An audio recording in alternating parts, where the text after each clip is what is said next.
É possível fazer R$ 1 milhão em 90 dias e eu vou te provar isso. Recentemente eu fui desafiado ao assistir um programa de TV e pensar sobre isso. Olá, eu sou Mário Franco, sou analista comportamental, agente do bem, ajudo as pessoas que querem descobrir o seu propósito de vida e viver com mais intensidade. E isso para mim é uma missão de vida, é multiplicar agentes do bem. E há um tempo atrás, há não muito tempo assim, eu me senti desafiado com essa afirmação que eu falei no início do vídeo, que é possível fazer R$ 1 milhão, ou seja, ficar milionário em 90 dias. Mas o que me impressionou não é a questão do número, é a questão da mentalidade. Por quê? Bom, não sei se você já viu, existe um seriado, né? Um reality show chamado 90 Dias para Ficar Milionário. E aí o primeiro participante foi, se ele não ficar milionário em 90 dias, ele tem que aportar no negócio que ele criar R$ 1 milhão. E, claro, a empresa, o empreendimento é dele, né? E as condições eram as seguintes: ele receberia uma caminhonete, um celular sem contato nenhum e $100, né? E ele seria colocado numa cidade que ele não saberia qual é até chegar lá. O único pedido que ele fez foi que fosse uma cidade que tivesse o potencial de comércio para ele trabalhar, né? Também não adianta ser num lugar muito ermo. E ele foi, passou os 90 dias e não fez 1 milhão, mas ele fez 750 mil.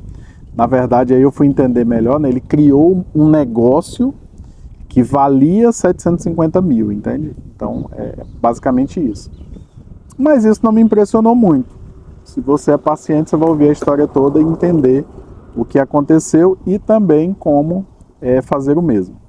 Outros 3 bilionários aceitaram o desafio. Eles já são bilionários, mas eles seriam colocados na mesma circunstância, né, nas mesmas circunstâncias, cada um em uma cidade diferente. E aí foram lá 2 mulheres e um homem, né? E o homem era o Grant Cardone. Então as mulheres também não conseguiram, ou conseguiram, não lembro, mas o valor foi muito diferente daquilo que o Grant Cardone fez. Então o Grant Cardone é bilionário, palestrante, tem método e tudo mais. E foi bem no tempo da pandemia e ele teve que sair da cidade, depois voltar, e as gravações foram interrompidas e depois retomadas e tudo mais. Mas o que me chamou a atenção foi o valor que ele obteve na empresa que ele criou, na avaliação independente, após os 90 dias. Então eu vou falar para você no final qual foi o valor que ele conseguiu, né, que foi avaliada a empresa que ele criou. Agora, o mais interessante é que ele criou uma empresa que faz vídeo.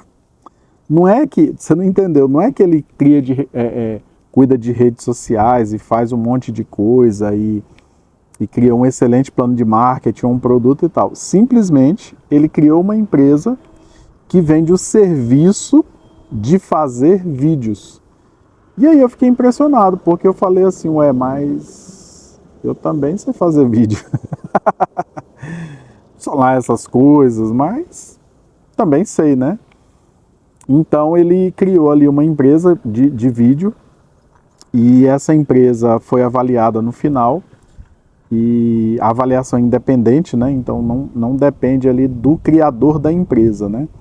É um consultor independente que avalia potencial e tudo mais, que é o que é chamado de valuation. Valuation é o valor estimado da empresa, não necessariamente que ela tenha aquilo em capital, mas são valores subjetivos, né? Com a objetividade apenas dos profissionais que estão fazendo a avaliação. Então é muito comum quando você assiste aí o reality como Shark Tank, eles colocam lá os significados, né? E um dos significados é o valuation. E o valuation da empresa é calculado dessa forma. Então, assim, se eu fosse vender, quanto seria? Então, às vezes a empresa é pequena, mas tem um grande potencial. A mesma coisa, se você soubesse que a Microsoft, a Apple, né, chegaria no que chegou hoje e você visse ela no início e o dono também soubesse, as ações já seriam mais caras por causa do potencial a ser alcançado. Pois bem, ele criou essa empresa, fazer vídeo, e eu falei, bom, eu não quero criar uma empresa de fazer vídeo, mas eu tenho o meu negócio, né, que é análise comportamental, eu gosto, é muito bom palestrar sobre isso, é muito bom ir nas empresas e ouvir os feedbacks posteriores, né, tanto dos proprietários, sócios, o quadro da diretoria, como também os colaboradores que recebem essa instrução a respeito do comportamento. E é uma coisa que eu gosto. E eu gosto também de fazer vídeo. Por isso estou aqui. Por isso tenho um canal no YouTube. Então, gosto muito de fazer vídeo. Acredito que eu não seja tão bom assim, mas tem muita coisa que eu me tornei bom, né? Eu coloquei o cubo mágico aqui do lado, né? Porque antigamente eu também não conseguia resolver. E eu aprendi. E isso para mim foi muito bom, porque quebrou alguns paradigmas que eu tinha, né, de incapacidade. Então, depois que eu resolvi isso daqui, de fato, não só resolvi, né, eu aprendi a resolver, né? Então, hoje eu levo aí menos de 2 minutos, às vezes até menos de 1 minuto para resolver isso daqui, o cubo mágico, né? Então, isso para mim foi muito bom. E isso me despertou para muitas outras coisas. Então, hoje eu só faço vídeo porque eu fui despertado, né? A chave virou. Pois bem, o Grant Cardone criou uma empresa de vídeo e na avaliação ele criou um negócio que era simplesmente fornecer vídeos, né? Criar vídeos para as empresas, se eu não me engano, eram 1 por semana, 2 por semana. Ele cobrava entre $1.500 e $10.000, dependendo da empresa, do contrato, da complexidade do vídeo e tal. E aí, quando foi avaliado, ele só estava torcendo que desse mais de 1 milhão, né? Porque daí ele não teria que aportar 1 milhão. Ele arrumou um sócio e tal. É muito interessante o reality, né? E aí, na hora que o avaliador falou o valor, eu não acreditei. Falei, o potencial do vídeo é muito grande. De vídeos, né? Ele avaliou a empresa simplesmente, não sei se você vai acreditar, eu quase não acreditei. 5.700.000. Foi a melhor avaliação dos 4, né? Tanto do primeiro que a empresa dele foi avaliada em $750 mil, a das mulheres lá eu não lembro se foi 1 milhão e pouco, mas a do Grant Cardone eu fiquei impressionado, $5.750.000 de valuation, quer dizer, se ele quisesse vender ela toda, 100% seria esse valor, e se quisesse vender o percentual seria proporcional a esse valor. Então imagina que ele poderia vender aí menos de 15%, né? 15%, 16%, e já seria 1 milhão, né? E ainda continuaria com mais de 80% sendo o dono de propriedade da empresa. Pois bem, eu estou pensando seriamente, né? Eu estou iniciando hoje, na verdade, se você está vendo esse vídeo hoje, eu estou iniciando hoje, dia 15 de setembro de 2025. E até dia 15 de dezembro de 2025, eu pretendo fazer um valor expressivo. Aí deixa eu te explicar. O que me impactou, né? O que me impactou foi o seguinte, eu já ouvi essa frase outras vezes e eu não havia entendido até ver esse reality show. Então, o que me impactou? É que há muitos milionários que afirmam, bilionários na verdade, né? Bilionários afirmam que se tirassem tudo dele, mas ele continuasse com as suas experiências, o seu intelecto, ele faria 1 milhão de reais em menos de 1 ano.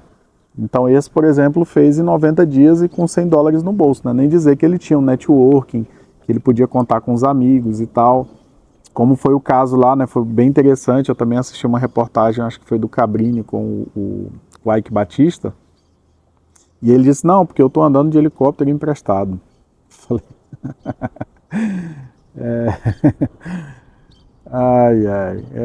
é uma graça, né? O cara tem amigos que podem emprestar a ele, claro que não deve estar sobrando, mas dar uma apertadinha, né? Em vez de cada pessoa da casa andar no helicóptero, não, um deles a gente vai emprestar para o Ike Batista. É bem interessante. Então, mas, de fato, né? E muita gente fala assim, olha, o Ike quebrou. De fato, ele tinha uma fortuna de, acho que era 20 bilhões, ele ficou com 2,7 bilhões, entendeu? Então, ele quebrou assim, caiu muito o seu patrimônio, né? E não necessariamente ele tem esse valor em caixa. Não sei se acaba que eu não sei se eu estou falando para alguém que tem um entendimento do que significa, né, quando se diz que uma pessoa é milionária, não quer dizer que ela tem R$ 1.000.000 no banco, né, ou US$ 1.000.000. Quer dizer que ela tem um patrimônio avaliado em 1.000.000. E aí vem a questão da liquidez, ou liquidez. Qual que será o correto? Coloca aí nos comentários, é liquidez ou liquidez que se fala? E aí vem a questão da liquidez, que se eu precisar vender o mais rápido possível, né? Agora eu preciso de dinheiro. Quanto eu levantaria com o meu patrimônio? Então, às vezes a pessoa é milionária, mas a liquidez dela é de 600 mil, entendeu? Não que seja ruim, mas... Então, uma empresa que vale 5 milhões, não necessariamente o dono tem 5 milhões. Enfim, você entendeu, né?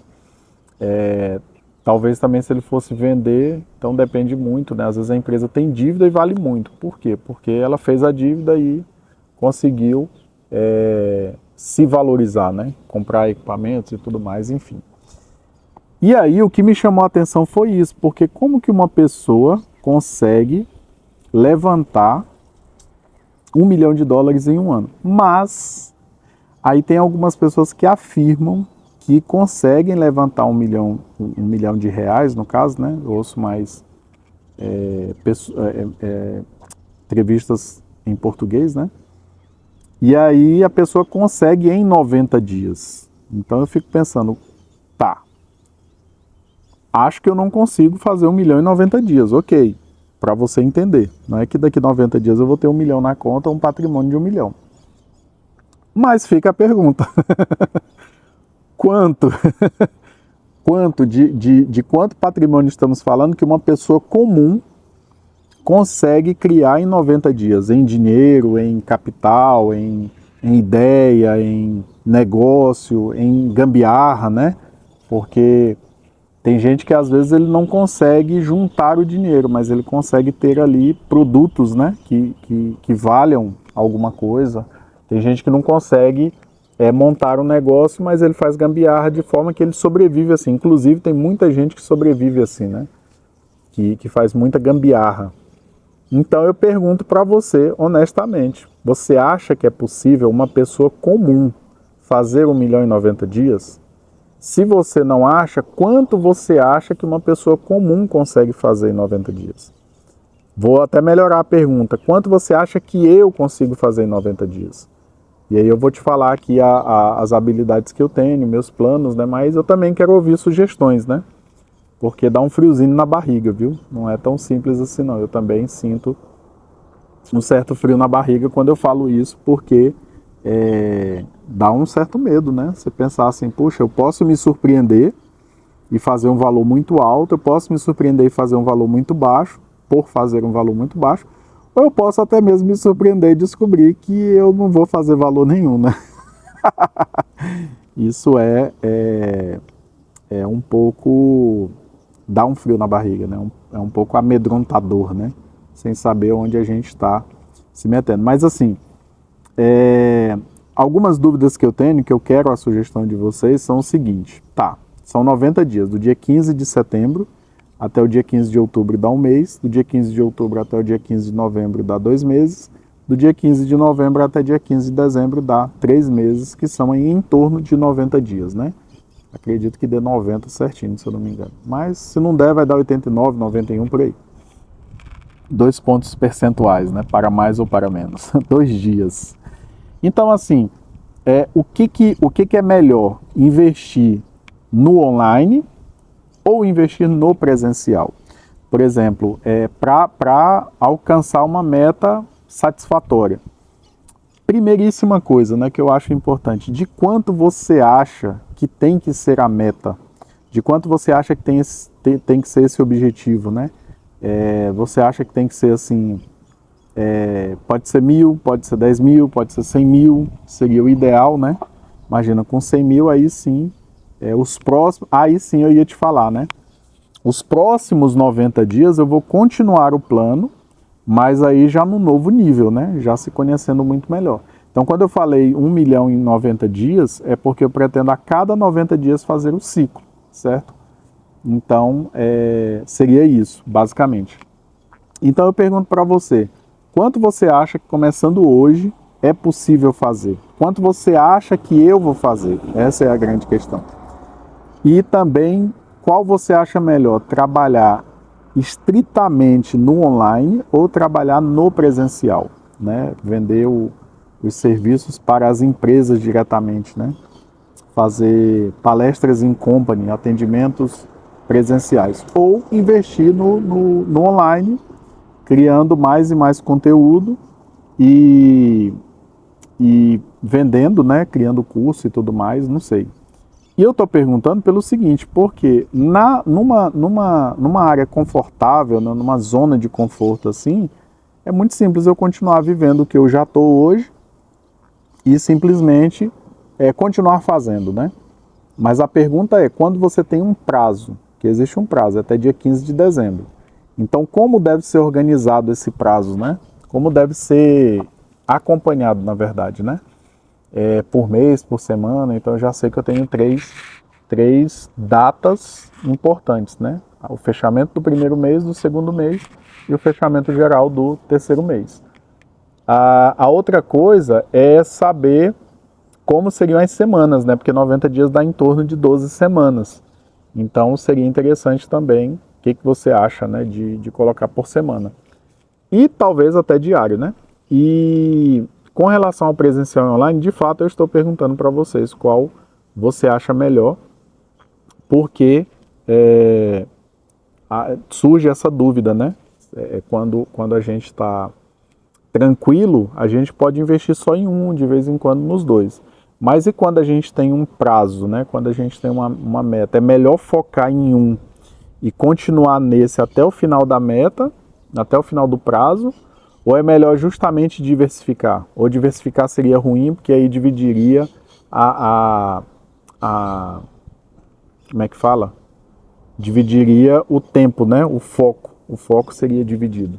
Então isso daí eu gostaria de ouvir sim de vocês. A outra questão seria assim, por exemplo, eu posso criar um produto, até porque eu tenho um curso na Hotmart, né? E fiz uma venda. Outra coisa que me chama a atenção, né? Porque por um lado é bom porque fiz uma venda e por outro eu acho ruim por não ter feito mais vendas, né? Então tem um outro que eu estou ampliando também. E uma coisa que eu pretendo nesses vídeos que eu achei interessante também é ser ainda mais transparentes. Eu ser ainda mais transparente. Então, por exemplo, eu gosto muito de pensar sobre isso, né? De fato. Tipo assim, de falar aquilo que deve ser falado, né? De expor de uma forma que seja entendível. Por quê? A internet tirou isso um pouco da gente, né? De a gente não poder ser a gente mesmo, né? Ou de alguma forma foi colocado que o que postar na internet é algo que de fato você não vive. Então isso me incomoda bastante, viu? Me incomoda mesmo. Porque eu gosto de ser muito sincero, inclusive meu sobrenome é Franco, eu acho que não por acaso, então eu gosto de franqueza. É claro que franqueza dói. Estamos numa sociedade que não é muito adepta a essa questão da franqueza, né? De falar a verdade na cara, ali na lata, né? Até eu mesmo tenho dificuldade, tá? Não é porque eu seja franco que eu também não tenho dificuldade de ouvir, né? Quando outra pessoa é muito franca comigo. Mas às vezes acontece da pessoa se zangar com algo que você está dizendo que é extremamente importante, né? Por exemplo, um caso que eu vi que é interessante foi, teve um período, né? Eu me inscrevi em vários cursos durante 6 meses. Eu falei, eu vou estudar durante 6 meses. Foi até no tempo que eu fiz a Febracis, né? Então fiz o curso de coach, de master coach, de analista, de BHP, né, que é o Business High Performance, e fiz vários cursos que eu precisava crescer. Inclusive por causa desse tipo de afirmação, né? Porque se as pessoas dizem assim, olha, se você trabalhar a sua cabeça, né, mudar a sua mentalidade, expandir a sua visão, você vai ganhar mais. E de fato aconteceu. E hoje eu ganho muito mais do que o que eu ganhava antes. E minha vida também tem uma qualidade muito melhor. Até porque quebrou uma crença, né? Era um paradigma que eu tinha, que eu não sabia também que eu tinha, que é o pior.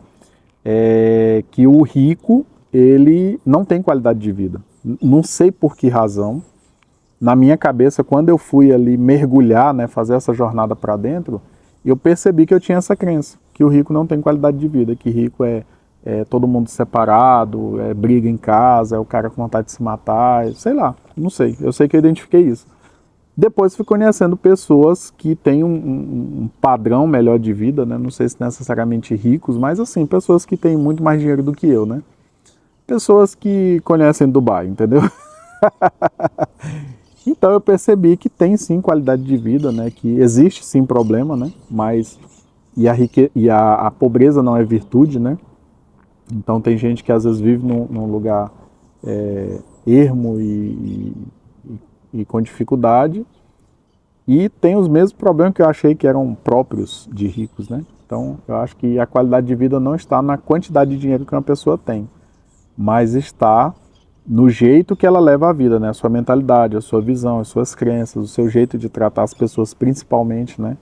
Eu aprendi que 85% da qualidade de vida de uma pessoa tem a ver com relacionamentos. Então, se ela tem bons relacionamentos, ela vai ter sim, ainda que esteja passando por uma prova, por um período difícil, por um processo, né? Ela vai ter sim uma qualidade de vida muito boa. Pois bem, fazia esses cursos e uma vez a moça deixou, a gente sentava em duplas, né? E aí tinha umas dinâmicas e tal, a gente sempre mudava as duplas ali. E uma senhora, o telefone dela estava em cima da mesa, toda hora ele vibrava, né? Chegava mensagem, notificação, sei lá. E eu tirava a minha atenção e voltava para o celular, né? Eu pedi para ela, falei, olha, você pode colocar no silencioso, tá atrapalhando. Ela, na maior humildade, pegou o telefone, colocou na bolsa e tal, e a gente continuou a aula.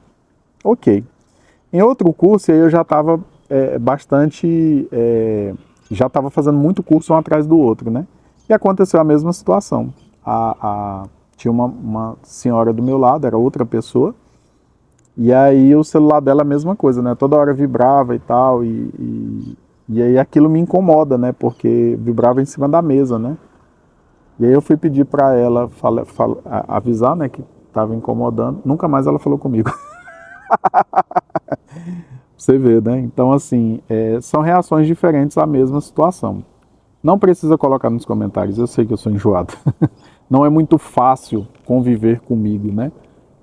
Ou pelo menos antigamente era muito mais desafiador, né? A gente está falando de 7 anos atrás, por aí. 2018, 2019, por aí. Então eu entendo, né? E hoje eu procuro sempre evoluir no desenvolvimento pessoal para poder ser uma pessoa mais agradável, ser alguém que agrega valor à vida das pessoas, né? Então, basicamente é isso. Estou começando hoje, então, esse desafio de 90 dias. Eu aprendi que para você tirar uma conclusão boa, tem que ser pelo menos 90 dias. Então, por isso esse prazo. E muita gente às vezes tem essa dificuldade, né, ele quer começar hoje e ter resultado hoje, né? E é basicamente impossível, não tem como uma pessoa ter resultado rápido. Eu acho até que resultado rápido é uma armadilha, né? Porque a pessoa acaba indo pela urgência, né? E tudo aquilo que é urgente é porque não foi resolvido antes. Não estou falando de emergência, que são coisas que acontecem sem o seu controle. Mas um bom percentual, né, uma boa parte das coisas que são urgentes, são coisas que você deixou de resolver no passado, né? E agora você quer resolver de qualquer jeito e aí, muito rápido, você acaba caindo em armadilha. Então eu não acredito em resultados rápidos no sentido do nada, né? Então eu acredito que sim, existem resultados muito bons, mas cada um tem o seu tempo, assim como as sementes, né? Cada semente tem um prazo para nascer e brotar e crescer. Enfim, eu não entendo muito de plantação não, mas eu entendo que cada árvore dá fruto num tempo devido, né? Nem todo mundo dá fruto do mesmo jeito, né? Muitas vezes a pessoa planta uma semente e ela quer colher outra fruta, né? Isso que eu acho interessante. Quando se fala de atitudes de vida, tá? Estou falando de, por exemplo, a pessoa é muito má com os outros e quer viver em paz. Eu acho que não dá certo. É igual, por exemplo, a pessoa que não honra, né? Eu vou até falar sobre isso, eu acho que nos próximos vídeos aí, vou falar sobre isso, né? Então tem gente que não honra ninguém e ele corre um grande risco de passar assim a velhice sozinho, largado, por causa das atitudes que ele teve. Não sei te dizer se todo mundo que na velhice é largado é por causa disso, mas de certa forma a gente constrói na vida, né, durante a sua juventude, durante a nossa juventude, para que a gente possa colher no futuro, né? Então há pessoas intragáveis e isso também foi um motivador para mim, né? Porque eu pensei assim, como que eu quero ser no futuro, né? Como que eu quero que as pessoas lembrem de mim? Então, por mais que eu às vezes cheguei até a dizer uma frase que ela não é totalmente verdade, mas não por maldade, mas sim por desconhecimento. Tipo assim, falava, a opinião das pessoas não me importa. Na verdade, a opinião das pessoas importa e importa muito. Só que eu não posso ser guiado pelas opiniões alheias, são coisas diferentes. Então, se você tem essa frase também, abra mão dela, porque não é real. Então, as opiniões importam sim, principalmente as pessoas que convivem com a gente. A opinião delas importa porque elas fazem muita diferença na nossa vida, né? Elas se importam, né? Então, quando elas dão uma opinião, ainda que seja ruim, às vezes é justamente para ajudar. Tem gente que tenta ajudar através de uma crítica, né? Porque ela não sabe como ajudar, né? Ela quer te proteger. Às vezes ela tenta ajudar através do medo. Então, tem gente que tenta meter medo, fala, olha, fulano, não faz isso porque não é bom e tal, e você está ali vivendo o seu sonho, mas a pessoa quer que você abra mão porque ela tem medo de você se machucar. Mesma coisa nos relacionamentos, né? Muitas vezes a pessoa fala, não, acho que essa pessoa não é certa para você e tal. E se é ou não, eu não sei, mas muitas vezes você erra, né? A pessoa erra, fala, nossa, você no início do relacionamento falou para eu não me envolver com essa pessoa, eu me envolvi e sou muito feliz, e agora? Entendeu? Então a pessoa não estava dando uma sugestão no sentido de fazer o mal, mas sim de proteger, né? Tá certo? Então eu acredito que você constrói na sua vida de uma forma que você precisa colher no futuro. Então, assim, se você não gosta do que está colhendo, você tem que mudar o que está plantando. Parece um clichê, mas não é. É uma pessoa e eu uso muito esse exemplo, apesar de não conhecer muito sobre plantação, sobre essa parte da biologia, da ecologia e tal, mas uma coisa simples, você não planta um caroço de manga e colhe maracujá, você colhe manga. Então, se você é rude com as pessoas, se você destrata as pessoas, né, você em algum momento vai ser destratado também, não necessariamente pela mesma pessoa. Eu acredito nessa questão do plantio e da colheita, né? Inclusive até porque a Bíblia fala sobre isso, né? Fala aquilo que o homem plantar, isso também colherá. Então a colheita é de acordo com o plantio. E eu não mexo com roça, mas eu mexo com desenvolvimento pessoal, atendo pessoas aí individualmente, em grupo, o tempo todo. E gosto de fazer isso, inclusive, entendeu? E eu percebo que uma das coisas que mais afeta as pessoas em si, assim, é o mais comum, é justamente ter que lidar com os comportamentos dos outros.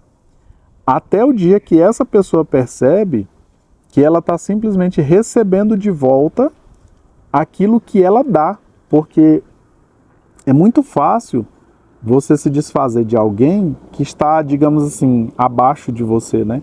Hierarquicamente, ou socialmente, financeiramente, profissionalmente. Então eu já vi muita gente isso, e isso de fato me incomoda. Eu já vi muita gente destratar, né, alguém por estar numa posição abaixo. E aí isso me incomoda.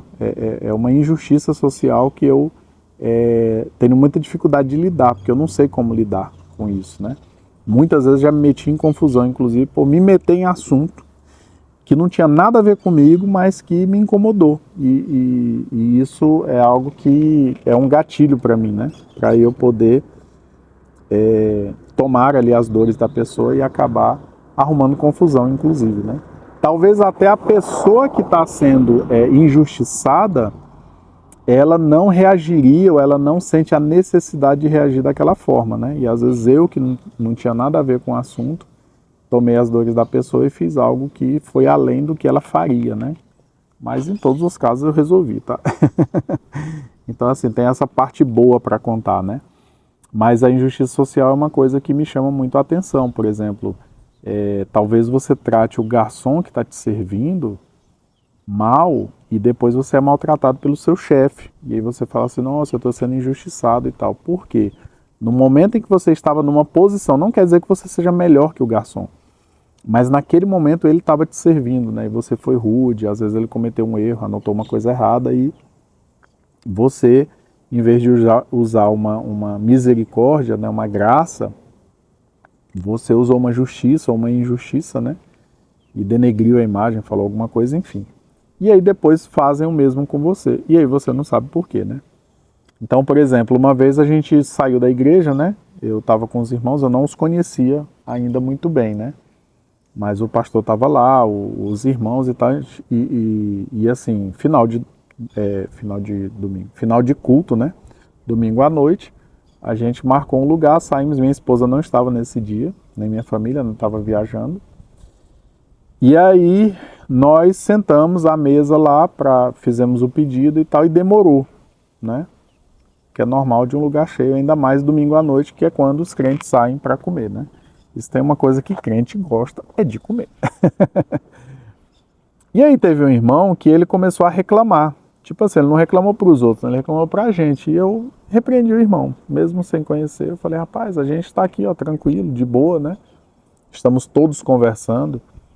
E a gente vê que o estabelecimento está cheio. Não é que eles esqueceram da gente, né? Que existem outros pedidos na frente. O irmão ficou me olhando assim, eu acho que ele não gostou muito, mas entendeu a ideia, né?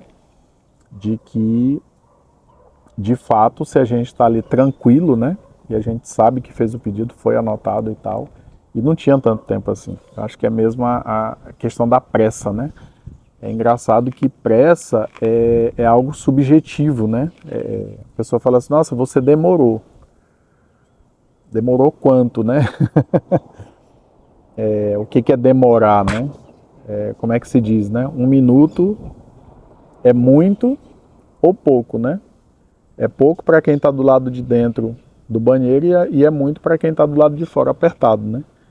Então, quanto vale 1 minuto? Depende, não é só os 60 segundos, né? Ele tem um valor ali dependendo do momento, né? 1 minuto para quem é corredor, se ele chegar 1 minuto depois do primeiro, quer dizer que ele está bem mal, né? Então, enfim, é isso, né? É bem interessante essa questão do desenvolvimento pessoal, porque eu nunca antes falaria sobre isso antes de me desenvolver. Então, o fato de ter me desenvolvido como pessoa é que me permite falar sobre essas coisas, entende? Então é interessante. Acredito que amanhã vai ter novo vídeo. Fica ligado aí nessa campanha. Que Deus te abençoe e te vejo no próximo vídeo.